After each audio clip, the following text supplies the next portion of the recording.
10 দিনের বাবুকে রেখে আমার যাইতে হইতেছে কলেজে এবং কি কারণে গেলাম তাই আপনাদের সাথে শেয়ার করব। আসসালামু আলাইকুম, সবাই কেমন আছেন? আশা করি সবাই ভালো আছেন। আলহামদুলিল্লাহ, আমিও অনেক ভালো আছি। অনেক দিন পর জামা পরে বের হচ্ছি। তো খালামণির বাসায় এসেছিলাম, আর এখান থেকে আমি এখন কলেজে যাব। কলেজে অনেক বেশি দরকারি একটা কাজ, যে আমাকে যেতেই হবে। ম্যামকে ফোন দিয়েছি, ম্যাম বলেছে তোমার ফ্যামিলির কাউকে পাঠাও তাহলেই হবে। তো আমি এই চলে যাচ্ছি। হঠাৎ করে আমার ভাইগনা অনেক বেশি অসুস্থ হয়ে যায়, তার কারণে কেউ যেতে পারে না, আম্মুরা ঢাকা চলে যায়। তো আমারই অনেক দরকার, আর্জেন্ট যেতে হবে, তাই বাবুকে রেখে কলেজের উদ্দেশ্যে রওনা দিলাম। বাসা থেকে কলেজে যেতে প্রায় 20 মিনিটের মতো সময় লাগে। তো এখান থেকে যে আমরা একটা ভ্যান গাড়ি নিয়ে নিয়েছি, এরপর আমি এই যে কলেজের দিকে যাচ্ছি। কলেজে যাবার সময় এই রাস্তাটা অনেক বেশি ভালো লাগে, কারণ অনেক বড় বড় গাছ থাকে, একবারে ঘেটের মতো লাগে, অনেক বেশি ভালো লাগে।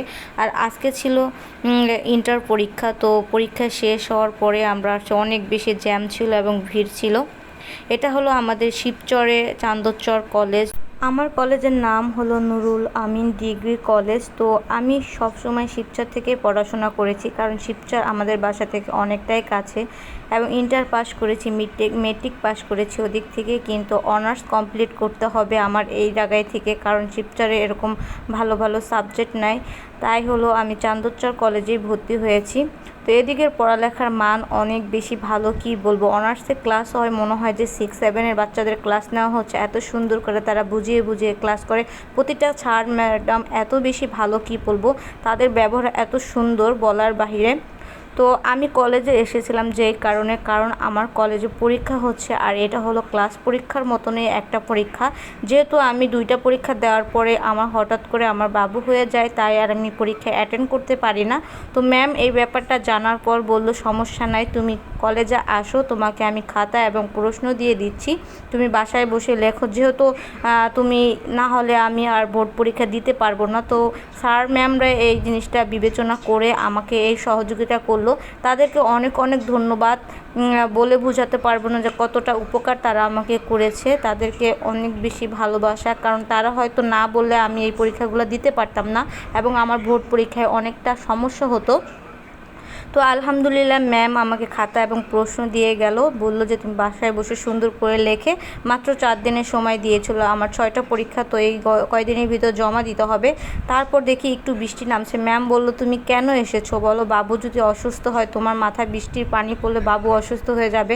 ম্যামের কথা শুনে আমার এত বেশি ভালো লাগলো যে একটা স্যার বা একটা ম্যাম এমন কেমন ভালো হয়, মানে কতটা ভালো মনের মানুষ হলে এরকম বলে একটা স্টুডেন্টকে বলতে পারে।